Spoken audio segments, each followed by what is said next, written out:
Assalamualaikum warahmatullahi wabarakatuh. Nama saya Basri, saya seorang perancang harta Islam. Okey, hari ini kita nak bincang sikit tentang sistem wang atau monetary system. So, dalam Malaysia, kerajaan kita dia yang berkuasa, dia yang buat undang-undang. So, dia ada pusat dan negeri. So, kita ada Kementerian Kewangan. Di bawah Kementerian Kewangan, kita ada Jabatan Perbandaraan.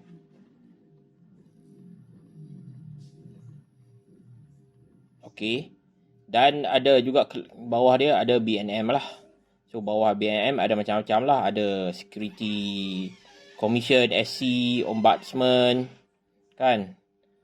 Dan juga bank lah. Okey. Bank ni tugas dia sebenarnya adalah untuk apa cetak duit melalui kredit lah, melalui hutang. So itulah nama dia fiat system. So bank ni dia melalui Akta Bafia lah. Kan, Akta Bafia. Ini bank. Tugas dia cetak duit melalui fiat system. Satu lagi, bukan di bawah BNM, tapi adalah orang kata credit community. Credit community kan. Credit community ni dia bagi pinjam duit juga, tapi dia bukan cetak duit. Dia memang duit dia orang lah. Seperti Alung Berlesen. Alung Berlesen ni contoh Aeon, kan, koperasi, kan, dia orang punya modal sendiri, dia bagi duit. Ini di bawah bidang kuasa community credit lah. So bank ni dia dapat mana? Dia daripada deposit, fixed deposit lah. Selalu orang letak fixed deposit dekat bank. Selalunya dapat 1 hingga 4%, tapi di zaman ni dia dapat 1% je lah. Kan, daripada fixed deposit orang simpan 100k, bank boleh bagi pinjam 5 kali ganda. Mana 100k, 100k, 100k, 100k. So kalau orang letak 1 juta, dia boleh bagi 5 juta. Dia boleh rolling duit tu atas angin. Itu keperluan bank lah. So Jabatan Perbendaharaan pula adalah orang yang awak keluar bond lah. Bond untuk orang kata bond kerajaan lah, supaya orang boleh beli. Orang beli untuk dapat apa? Pulangan lah. Pulangan selama 10 tahun, 20 tahun, 30 tahun, 4%, 5%, 6%, bergantung kepada bond-bond yang dikeluarkan. Tujuan dia tak apa? Untuk pungut duit lah. Kan? Pungut duit untuk buat macam-macam projek. Contoh, stesen kereta api ke. Kan? Ini adalah cara-cara untuk kerajaan kutip duit. So, kutip duit melalui satu bond lah. Bond ni sebenarnya crowdfunding lah. Kan? Crowdfunding ni bond kerajaan. Kan, daripada orang ramai, daripada swasta, daripada yang masuk dekat bond ni. Kerajaan juga dia kutip duit melalui cukai, tak kira lah. Kan, cukai, duit orang ramai. Negeri pun ada kutip cukai kan. Cukai kita bukan setakat cukai pendapatan, cukai perniagaan tu saja, tapi juga lesen, permit, kan, saman. Ini contoh-contoh kerajaan. Lagi satu benda yang kerajaan boleh kutip duit adalah melalui inflasi. Inflasi ni apabila kerajaan dia cetak duit. Maksud dia cetak. Sebab apa dia cetak dia melalui inflasi ni adalah bond lah. Mana dia akan janji pulangan. Lepas tu bank akan bagi pinjam dekat kerajaan. Kerajaan akan disburse tu masuk dalam ekonomi. Ekonomi ni adalah tempat kita nak jana servis dan juga orang kata servis dan barang lah. Kan, jual beli barang keperluan, servis dan barang. So tak kira lah barang makanan ke barang ni, semuanya ekonomi kan. Servis ni retail, retail sales, jenis-jenis servis lah. Boleh jadi financial kan. Bawah BNM ni selain bank, sebab yang ni dia bukan bawah bank, dia ada takaful dengan insurans lah. Takaful insurance. So yang kita tahu, orang kata apa,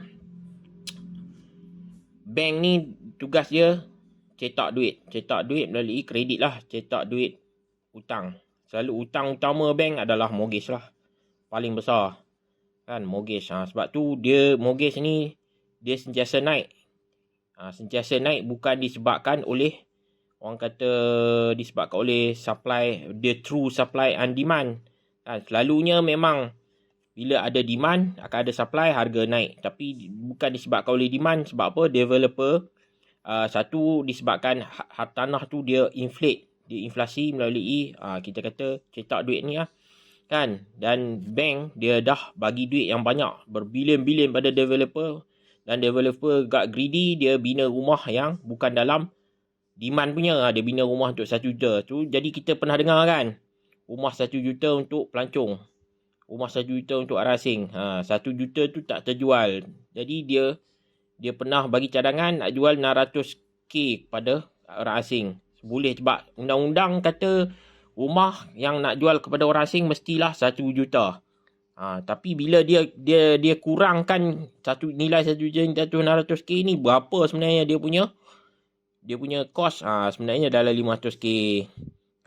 Anggaran kasar lah kan. So dia still untung. Tapi kenapa dia sanggup nak bagi dekat orang asing 600k, kenapa dia tak buka ni untuk orang tempatan? Itu satu persoalan juga. Jadi maknanya ada di belakang tabir yang menyebabkan harga tanah ni meningkat dengan tak logik. Disebabkan kita tahulah, bank bila dia cetak duit, dia memang pegang liability lah. Liability ni siapa yang nak kena tanggung? Bank lah yang kena tanggung kan. Kalau kata developer ni bankrupt, developer ni dia tak ada buyer. Bila buyer tak beli, dia tak boleh nak bayar. Kan? Dia isytihar bankrupt. Apa akan jadi pada bank? Bank pun akan bankrupt. Jadi sebab tu kerajaan dia akan support liability ni. BNM lah akan ambil alih kan. Tadi dia dah keluar bond, dia tukar. Contohnya liability ni dia buat keluar 1 bilion kan. 1 bilion dengan bank tu. Kalau kata dia tak bayar, bank tu habis lah. Kan? Jadi dia tukar lah, dia ambil 1 bilion punya bond, ganti kan. Dekat sini, sebab sini pun hutang juga. Kerajaan mampu bayar melalui kecukupan cukai kan. Jadi ganti dekat sini, dia swap.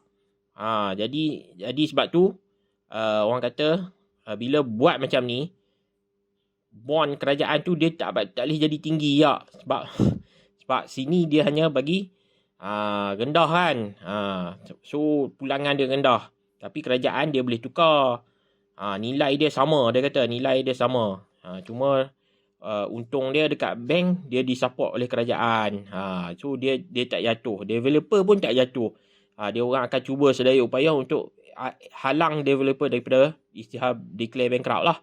Kan? Supaya bank tu tak ni. Kalau kata semua ni jatuh, dia akan efek mana? Projek kawan ni pun jatuh. Jadi harga pun jatuh kan.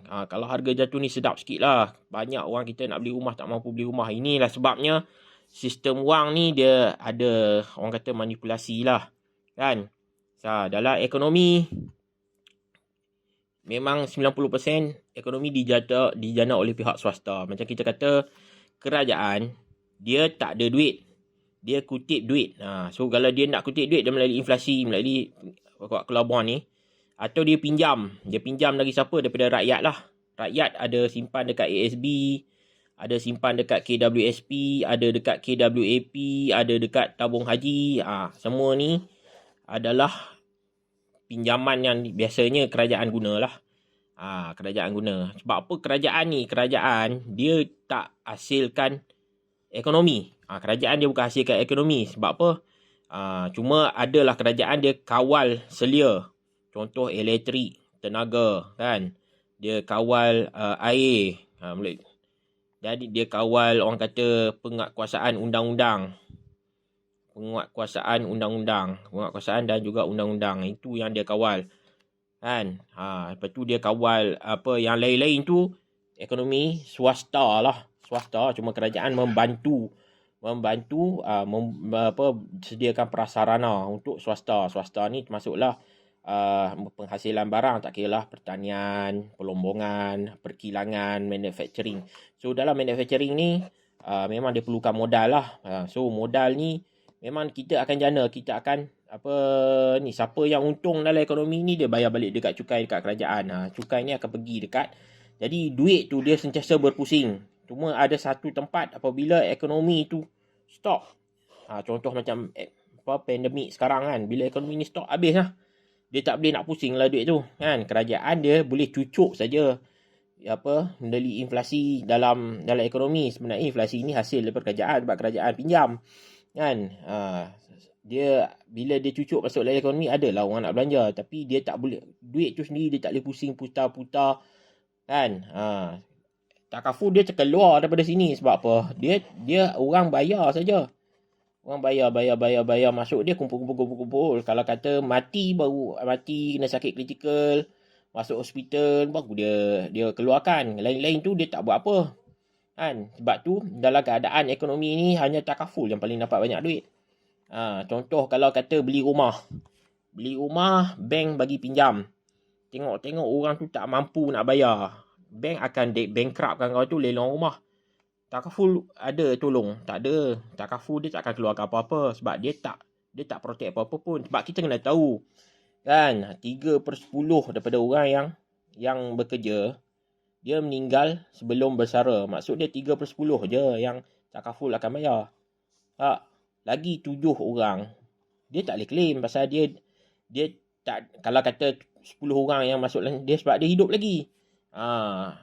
Jadi kena faham. So fungsi takaful insurance ni bukan untuk orang hidup, dia untuk orang yang dah mati, tapi still dalam kontrak lah kan. Tapi kita ambil tu as a protection, just caution. Dia tak mahal banyak pun, RM50 pun, RM60, RM70 dah dapat dah yang best-bestnya kan. Tapi kita tak adalah sampai nak ambil 1 juta sampai 100 lebih kan. Sebab apa?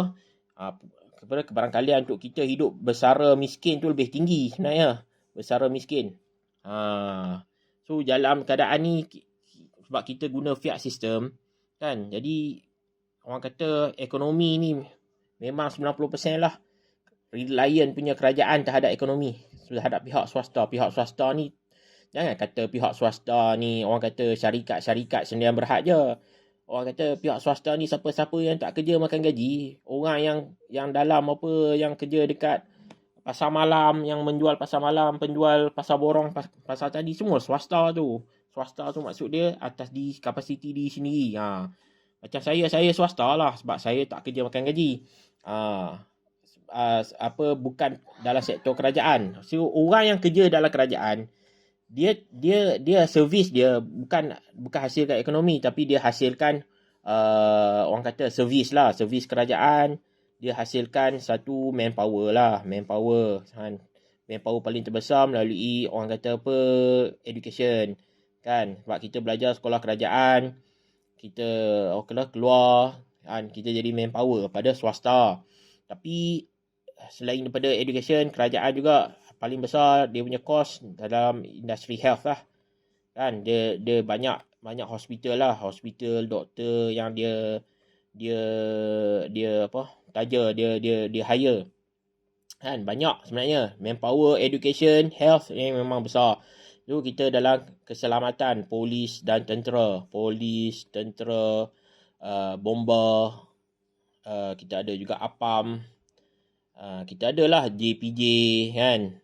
Kita ada juga JPA walau Jabatan Perkhidmatan Awam kan, untuk kerajaan tu sendiri.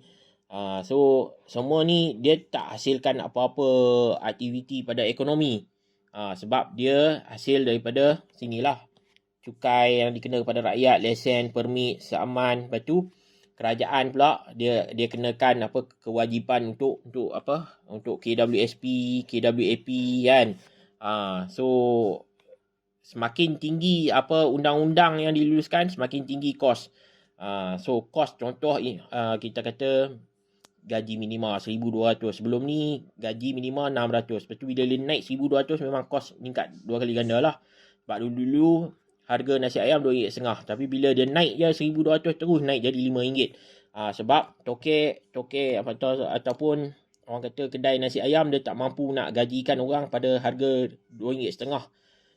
600 tu dia kena gajikan pada 1,200 sebab tu minima gaji. Jadi kos dia akan meningkat naik. Jadi banyak sebab dia. Jadi inflasi ni sebenarnya dia berkait rapat dengan kerajaan, tak ada kena-mengena sangat dengan ekonomi, melainkan pada masa krisis ni lah ekonomi dihentikan dan tak boleh nak buat apa-apa. Jadi kerajaan dia terpaksa pinjam, jadi inflasi, dia suntik balik duit ni, diharapkan lah lepas daripada COVID-19 ni kita akan lebih stabil. Ini sebenarnya contoh bagaimana kita ni. So kredit community ni tak ada kena-mengena dengan apa BNM. Dia just orang kata dia orang punya modal sendiri. Sebab tu koperasi kalau dia kenakan dia memang tinggi lah 7%, 6% kan. So dia orang adalah orang kata yang bagi duit pada orang supaya dia tapi berdasarkan modal sendiri, bukan dia cetak lah. Yang betul-betul cetak duit ni adalah bank lah. Dia cetak duit macam mana, saya kata dia kena ada FD lah, fixed deposit. Orang simpan 1 juta, dia boleh cetak 5 juta atas angin lah. Benda tu panggil atas angin. Jadi dia untung dia dekat mana? Cetak duit ni salah. Kalau mortgage tu untung dia bila kata orang tak mampu nak bayar, dia dapatlah rumah tu, dia boleh lelong lagi. Sebenarnya bank tak rugi apa-apa. Cuma bila dia liability dia terlampau tinggi, developer contoh kan, dia bagi pinjam pada developer buat projek tak ada bayar, itu jadi masalah. Itu memang silap BNM lah kan. Kenapa dia tak kontrol benda-benda macam ni? Dia tak nampak ke benda-benda macam ni? Sebab dah jadi dah. Kita dah jadi dah subprime mortgages dekat US. Kenapa kita masih nak ulang benda yang sama kan? Sebab greed greed atau tamak aloba. So dalam episod ni just kita nak declare sistem wang dan bagaimana dia berfungsi dalam ekonomi kan. Bagaimana ekonomi tu perlukan capital untuk mulakan perniagaan. Sebab kita tahu 90% daripada ekonomi tu daripada perniagaan, tak kira lah daripada segi servis retail, jualan kan, financial dan juga produk tu sendiri. Produk pertanian, produk makanan, produk elektronik, produk macam-macam kan. Ada yang dekat pasaran tu. InsyaAllah bila kita dah faham ada sistem wang ni, kita faham bahawa wang ni dia kita guna untuk sebagai satu transaksi untuk dapatkan servis, untuk dapatkan barang. So dari mana kita nak dapatkan? 90% daripada swasta lah. Swasta yang mainkan peranan kan. Orang kerajaan ni dia tak hasilkan orang kata duit. Sebab kerajaan dia bukan hasilkan duit. Kerajaan dia pinjam. Jadi dia berlaku inflasi sebab kerajaan pinjam. Sebab apa? Kerajaan pun dia ada kos dia kan. Dia punya, kita tahulah jabatan-jabatan kerajaan ni banyak, manpower dia banyak kan. So dia kena belanja banyak. Jadi kat situ dia mungkin cukai yang dia kutip tu tak mampu nak tanggung. Jadi dia perlu buat something lah, inflasi. So kerajaan juga ada orang kata saham GLC lah. Dalam saham ni di mana kebanyakan GLC ni dia bayar balik kepada kerajaan dalam bentuk cukai. Itulah kan. So kerajaan yang boleh kontrol harga elektrik, air kan, betul melalui penguasaan undang-undang. So macam-macam lagi lah sebenarnya kerajaan ni berkuasa. Cuma dia orang tak boleh cetak duit. Dia tak ada duit. Tapi dia boleh kutip duit. Kutip duit tu sama ada melalui kita kata cukai ataupun dikutip melalui crowdfunding, dia hasilkan bond ni. So insyaAllah kita akan belajar lagi next untuk tentang investment pula kan. Investment. So macam mana investment tu berfungsi. Okay. Assalamualaikum warahmatullahi wabarakatuh.